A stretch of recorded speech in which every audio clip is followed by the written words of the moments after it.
Namaste. Welcome back to another Sutra Study with LivPrem Yoga. So far in our yoga studies, we have learned that yoga is defined as stilling these whirlpool fluctuations of the individual mind called vrttis, so that we can abide in our true nature. And that when we don't root ourselves in this true nature, we mistakenly believe ourselves to actually be these spinning, ever-changing modifications of the mind.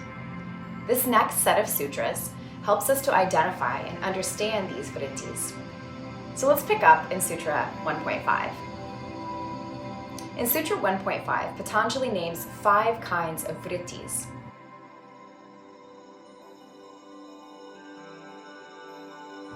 In this first word, we see the word vritti, which we discussed means whirlpool, modification, or fluctuation of consciousness.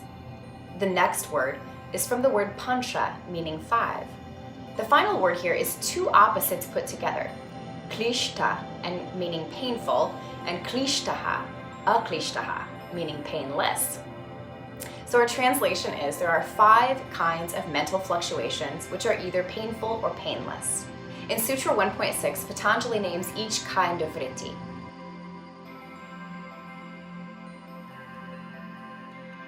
Pramana means right knowledge or elevating thoughts.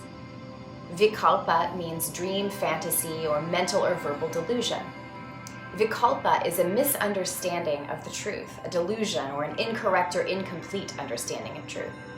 Nidra means sleep and can be considered both literally as an unconscious time of rest or as an unawakened consciousness, a sort of sleepwalking through life. And smrtayaha means a flawless memory, a memory where nothing is lost, a full experience of something that can be recalled fully at any time. So this sutra translated might be, there are right knowledge, misconception, delusion, sleep, and memory. In this next sutra, 1.7, we get a little bit more detail on pramana, or the true wisdom, right awareness and pure understanding, and how to find it. Pratyaksha means an unclouded understanding, where nothing is added or subtracted from truth. A crystal clear experience fully understood.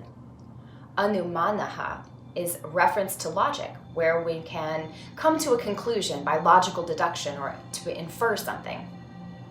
Agamaha means to arrive, to come, or a spiritual epiphany. Pramanani means a source of wisdom or knowledge and is a word used to describe sacred scripture. So Sutra 1.7 is translated as, the sources of right knowledge are direct perception, logical inference or deduction, and the words of the enlightened ones who understand sacred knowledge. The next vritti is described in Sutra 1.8.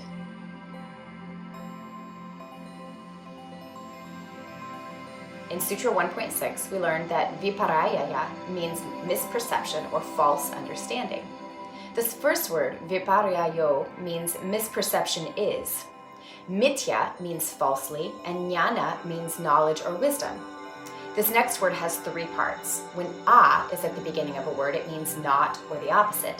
Tat means that, and rupa means form. So atadrupa means not on that form. Pritastam means based on, founded on, or resting upon. So Sutra 1.8 means misconception occurs when knowledge of something is not based on its true form. Following the order he gave us in Sutra 1.6, Patanjali moves on to vikalpa, or verbal delusion, in Sutra 1.9.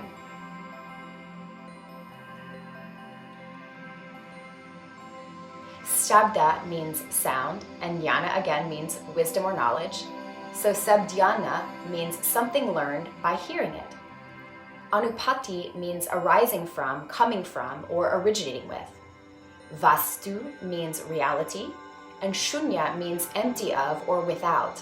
So this whole sutra together can be understood to mean knowledge based on what one is told, having no basis in direct experience, is delusion. Vritti number 4, nidra or sleep, follows us in Yoga Sutra 1.10.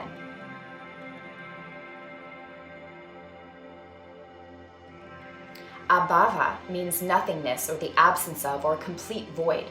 Pratyaya again means to understand or to be cognizant of. Alambana means support, and in this context means basis of or founded upon. We remember the word vritti again as a mental fluctuation or modification of the mind, and nidra as sleep. So this sutra can be translated as deep sleep is a fluctuation devoid of reality.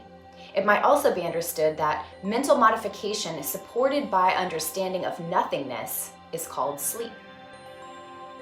Our final sutra for this month's episode describes the fifth vritti, smrtya.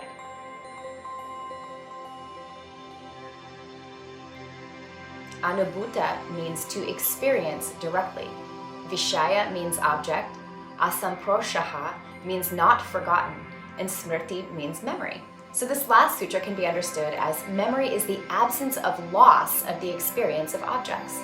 Another way to understand this is that true memory means nothing about the experience is ever lost, but remembered perfectly in every detail each time it's recalled. So let's review what we've learned in this session. There are 5 kinds of vrittis, harmful and harmless. They are true awareness, misconception, hearsay, sleep, and memory. The way to true understanding is through direct experience, logical conclusion, and the scriptural testimony of those who understand the truth. Misconception comes from knowledge that is not based on truth. Understanding that comes merely from what you've heard from others, without basis in direct experience, is delusion. Sleep is the experience of nothingness. And memory, when experienced and remembered in its fullness. Next month, Patanjali will continue to give us an audience and guidance toward the goal of yoga, to silence these vrittis and help us move toward full consciousness and the conscious union with understanding fully all things. See you next month. Thanks for joining us. Namaste.